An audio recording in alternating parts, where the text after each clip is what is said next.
heureux de vous accueillir pour cette avant-première des rencontres du cinéma de montagne de Grenoble.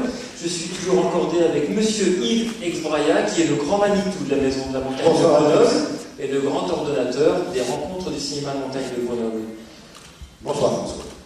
Yves, 14 ans, c'est la petite crise d'adolescence? Pas du tout. Au bout de 14 ans, on n'est plus adolescent quand on fait du cinéma de montagne. 14 ans, c'est le temps qu'il a fallu pour arriver à Grenoble dans une grande salle. Ça fait 4 ans qu'on est dans une salle de 3000 places. Ce qui, paraît-il, est le plus gros festival du monde. C'est ce qu'on nous a dit. On n'est pas les benchmarkés tous les festivals du monde. Mais en tout cas, tous les gens qui viennent à Grenoble, les étrangers, notamment qui vont dans beaucoup de festivals, nous ont dit qu'on n'a jamais vu nulle part en monde un festival lié au cinéma de montagne où il y a 3000 personnes ensemble dans une salle. Et là, ça fait 4 ans que ça dure, donc c'est plus l'adolescence, c'est largement la maturité, une telle maturité qui fait que maintenant on a encore envie de grandir et de passer à une dimension encore supérieure sans avoir vraiment toutes les pistes aujourd'hui, mais on va y arriver. C'est une avant-première, une soirée pour prévoir les rencontres qui ont lieu la semaine prochaine à Grenoble. À Paris, ce sera au Grand Rex, ce sera le 25 mars. Ça s'appellera en fait la Nuit de la Montagne. Les créateurs de cet événement sont avec nous. Ce sera un événement un peu plus payant qu'aujourd'hui, mais ce sera un événement pour vous les Parisiens, et on est très contents nous de pouvoir apporter notre contribution à cet événement qui aura lieu donc au printemps à Paris.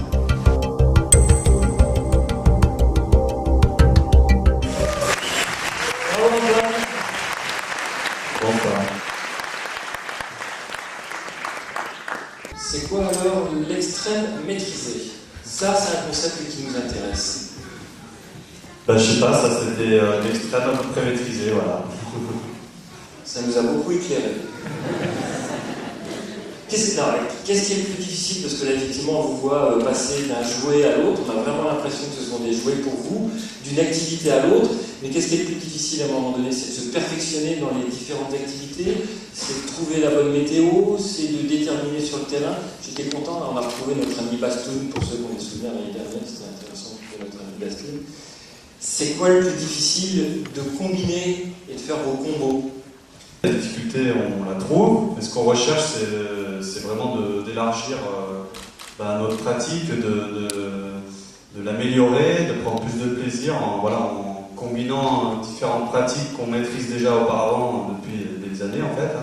On n'improvise pas ce genre de choses, mais voilà, c'est des choses qui ont mûri dans nos têtes petit à petit, et puis un jour on a dit allez, on essaye, et puis on s'amuse vraiment bien.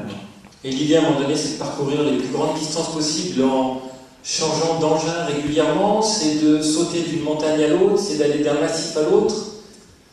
Il n'y a pas de... L'idée, c'est de se faire plaisir. Alors après, on improvise. Quand on est chez nous et que la neige elle est de l'autre côté de la vallée, on va de l'autre côté de la vallée. Et puis si on est chez des copains et que la neige elle est juste un peu plus haut, on monte un peu plus haut. Voilà, on fait en fonction de ce qu'on voit, ce qui nous attire. Et puis voilà, il y a une part d'improvisation, il y a une part de préparation qui est super importante.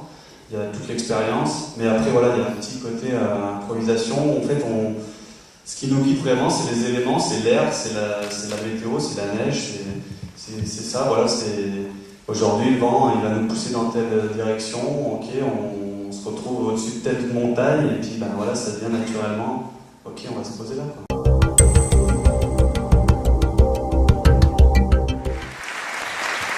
Comme Yves est un grand spécialiste de la flore et de la faune alpine, il va nous rejoindre pour m'aider à interviewer ces deux jolies demoiselles. Venez au centre de la scène. Vous en avez fait quoi du cadreur? Oula, ouais, le pauvre, en fait, c'était pas du tout un habitué des randos, donc je pense qu'il s'en souviendra, mais toute sa vie, quoi. Mais bon, il était content au final.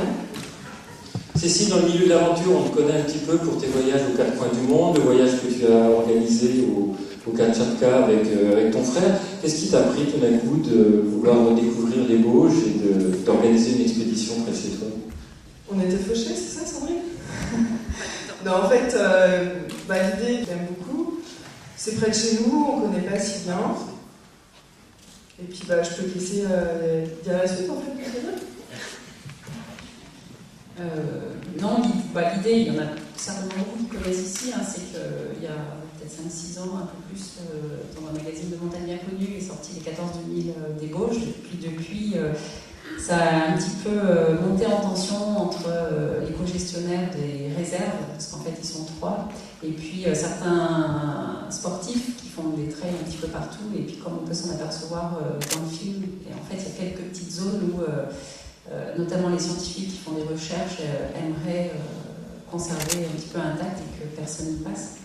Plutôt que de griller les trailers qu'elle enchaîner tous les semestres, c'était plutôt prévenir un petit peu la zone.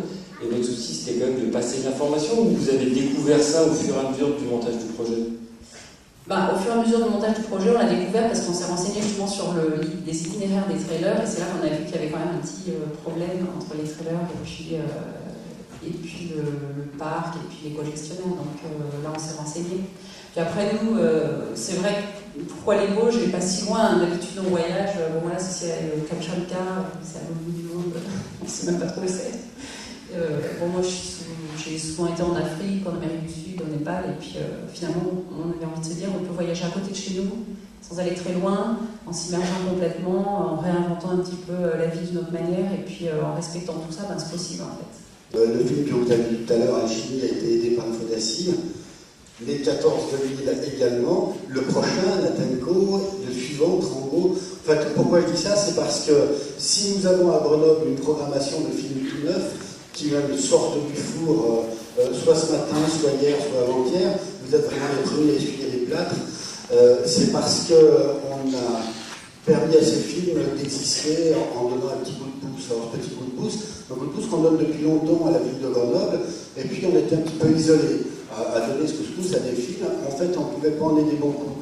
Donc, on a décidé, de manière un petit peu comme ça, un jour, qu'on pouvait ne pas être seul à aider des films de montagne. Donc, nous avons mis en place, créé une association avec des partenaires, dont certains sont ici ce soir. Il y a la Fédération française des clubs alpins de montagne, dont le président et le vice-président sont avec nous ce soir. Merci d'être là et merci pour votre contribution au FODACIM. Dans le FODACIM, il y a également la région Rhône-Alpes, donc la ville de Grenoble, qui finalement met une participation bien moindre par rapport à avant. Et ça, on y gagne. Ne règle pas tes comptes, continue. Il y a également Au Vieux Campeur, qui est partenaire du FODACIM, la groupe La Fuma, avec les 3 marques, Millet, EDR, La Fuma. Il y a la société Petzel, qui est également avec nous ce soir. Donc, grâce à ce partenariat de toutes ces institutions et ces entreprises, eh bien, les films de montagne peuvent exister. En tout cas, on peut aider les films de montagne à se faire quand ils ont des tout petits soucis de budget, car il n'y a pas vraiment de marché économique réel pour le cinéma de montagne. Et j'ajoute que le FODACIM, vous pouvez le trouver sur internet, fodacim.fr, et vous pouvez trouver là un moyen de payer en ligne ou de donner votre écho, puisque c'est ouvert au public. Et plus le public passionné nous aidera à faire des films, ou aidera les gens qui font des films à les faire, et bien plus on en aura, et plus on pourra avoir des événements comme celui que vous avez ce soir. Pourquoi est-ce que autant de gens y vont finalement? Je pense que ça a trait beaucoup à lui et à sa personnalité qui est pleine d'optimisme et de sa force de caractère qui transparaît complètement dans le film. Et ce film, s'il fonctionne, c'est grâce à lui. C'est l'émotion de sortie en montagne, c'est l'émotion qui sont au-delà de... C'est dit par Sébastien à un moment dans le film, hein, qui sont au-delà de la solidarité. Oui, c'était là au début, et d'abord Nat, il s'est remis à l'autonomie tout seul, hein, à vélo, puis à skier en station. Et c'est à ce moment-là que ses potes lui ont dit « ils sont super bien, quoi. Allez, on y retourne », et finalement, c'est ce qu'il souhaitait, pouvoir retourner avec ses copains en montagne, revivre les mêmes choses que ce qu'il vivait avant son accident. Et aujourd'hui, je crois que c'est ce qu'ils vivent, et effectivement, on a vachement envie d'aller le vivre avec eux. L'usage de la joëlette, de manière à aider des handicapés à aller en montagne, de faire de la rando, de faire du ski, mais ça ne lui convenait pas à Nathanaël. Il a voulu inventer un autre moyen de manière à être le plus autonome possible, y compris en ski de rando. Il a fallu un peu travailler pour accepter qu'il soit tiré, tracté par nous. C'était la condition explicite de pouvoir descendre tout seul. Donc à chaque fois, on est limité sur les courses par rapport à ce qu'on peut faire à la descente. On avait essayé sur une course, un raid, peut-être une joëlette, et il avait dit non, ça sert à rien de se servir de boulet, quoi. Donc c'était clair et net pour lui, il est acteur de sa vie. Voilà, je crois que c'est important de le rappeler, c'est que dans la descente, il y a un certain nombre de tracteurs qui galèrent vraiment pour essayer de suivre Nathanaël. Juste une dernière question. Nathanaël, à travers sa personnalité et tout ce qu'il a créé, cristallise aussi une génération, un milieu, voire une culture. Autour de Grenoble, on connaît la culture des forums. Et ça se passe relativement bien derrière le clavier, mais quand après, concrètement, il faut organiser le covoiturage pour les 26 tracteurs, ça devient un peu plus compliqué, mais il y a quelque chose de presque culturel autour de ça. Oui, alors c'est vrai que Nathanaël, pendant qu'il était encore valide, il était accro à tous les forums internet pour diffuser, soit prendre les informations pour ses courses à lui, soit diffuser les informations qu'il avait. Donc il a créé vraiment un réseau il est assez reconnu dedans. Lorsqu'il a eu son accident, les gens se sont assez mobilisés pour lui. Et cet outil internet, donc c'est comme tout camp, parce qu'il tourne en grande partie, aujourd'hui ça sert à organiser ces sorties rando-tractées. On est 5-6 à un noyau dur de 5-6 à pouvoir faire la sortie le week-end. 5-6 c'est pas du tout suffisant pour une rando-tractée. Il faut compter 10 personnes sur la corde et encore 10 personnes à côté pour porter les skis et les gâteaux au chocolat. Et ça, c'est un peu le miracle qu'il y a autour de Nathanaël et un miracle au travers d'Internet, c'est-à-dire qu'on se retrouve à 10, 20, 30 personnes, parfois plus encore, des gens qui viennent pas de Grenoble, qui viennent de Savoie, de Haute-Savoie, de Drôme, d'Ardèche, de Lyon, parfois de Paris même. Donc ça, c'est vraiment un moteur important pour cette activité. Quel est le gros challenge prévu pour l'année 2013, de manière à ce que tous nos amis s'entraînent avant d'aller tracter? Alors pour cette année, on n'a pas encore défini de calendrier, on ne sait pas si on peut en sortir cette année, ça dépendra de Nathanaël exclusivement, c'est lui qui décide et qui verra par rapport à sa condition. Et sinon, c'est toujours possible par l'association Nadelco, donc il y a un site sur internet, de savoir ce qu'on va faire, où on va aller. Et bien sûr, généralement, donc, comme disait Eric, on a un noyau dur, qui savent comment faire maintenant pour monter, parce que ça a été compliqué la première fois. Et après, toutes les bonnes volontés sont les bienvenues, et souvent ça finit par plus de monde qu'on ne connaît pas au début, et à la fin, on se retrouve avec plus d'adresses de copains, c'est bien sympa. Il y a un autre défi qui attend Nathanaël, c'est qu'il va être papa. Comme Nathanaël n'est pas parmi nous ce soir, vous lui transmettrez qu'il nous a fait rêver ce soir. Merci à vous.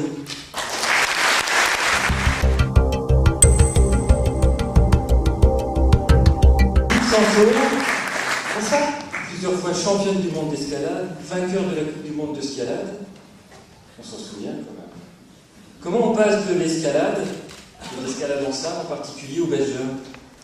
Ça c'est un long process. Bon, avant tout, moi j'adore la montagne. Le fait d'être tout le temps en haut d'une montagne, d'une face, m'a vraiment donné envie de sauter. Donc du coup, je me suis mise au parachutisme. J'ai suivi le processus normal, parachutisme, base jump.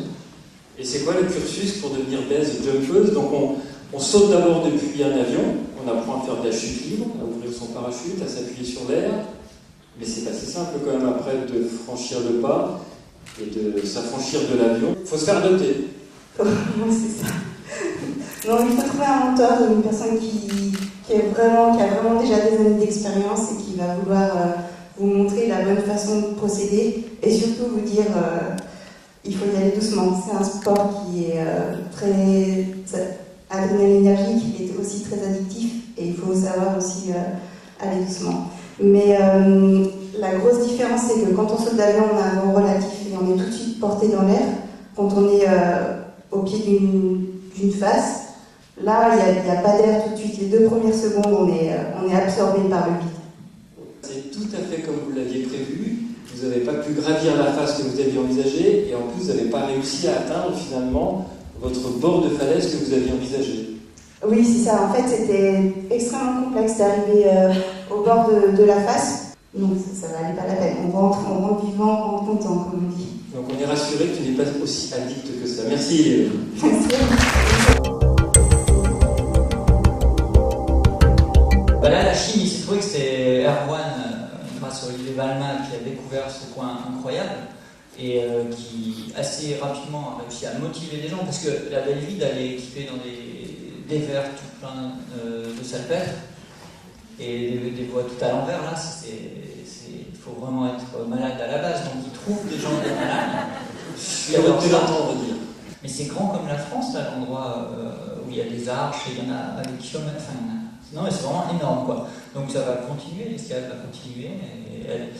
Les Chinois débutent la grimpe, c'est encore pas très facile de réserver une élite. Mais c'est comme chez nous, il y a un petit moment, il y a les premiers murs, mais avec une vitesse incroyable en Chine. Donc le nombre de grimpeurs chinois augmente. Voilà, ça a lancé l'activité, là, ça a vraiment lancé l'activité sur l'Asie, avec ce pedal road trip. Et ça, c'est positif. Et il y a des jeunes filles, là, Ninaka Press, qui a découvert l'ouverture l'année passée. Et en Argentine, ils ont ouvert des voies. Parce que finalement, sans ouverture, enfin, il n'y a pas d'escalade. Et les jeunes s'en rendent compte. Et voilà, donc ça, c'est quand même assez positif. Une marque, enfin, finalement, elle revienne à la base de l'activité et motiver la jeunesse qui, normalement, brille sur les images à aller faire le travail ingrat, mais essentiel de création.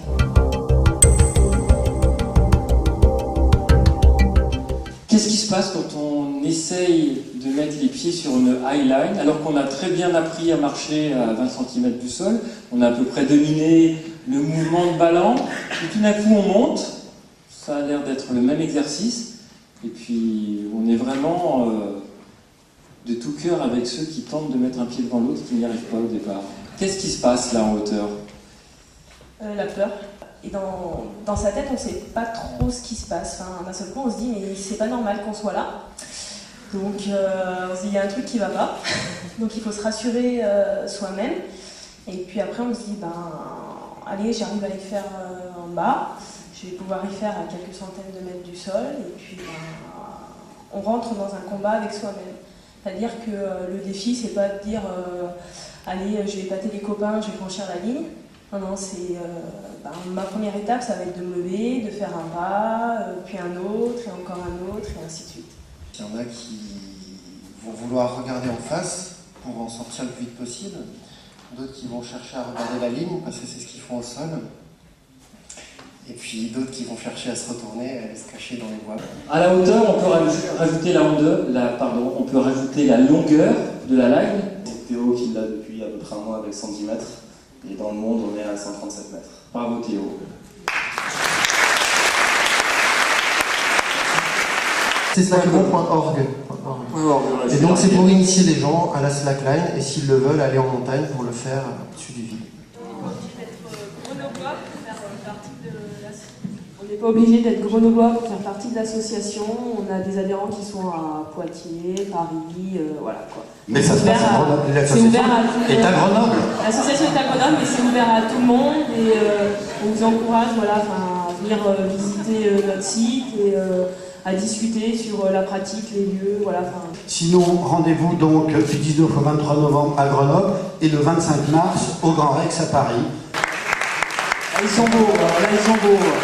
Allez, c'est ça. Merci à tous, restez quelques minutes dans le clip d'Aguilera et après à table. Et merci à François qui nous a fait une présentation remarquable ce soir. Et qu'on a, pour une fois, et qu'on va embaucher toute la semaine à Grenoble.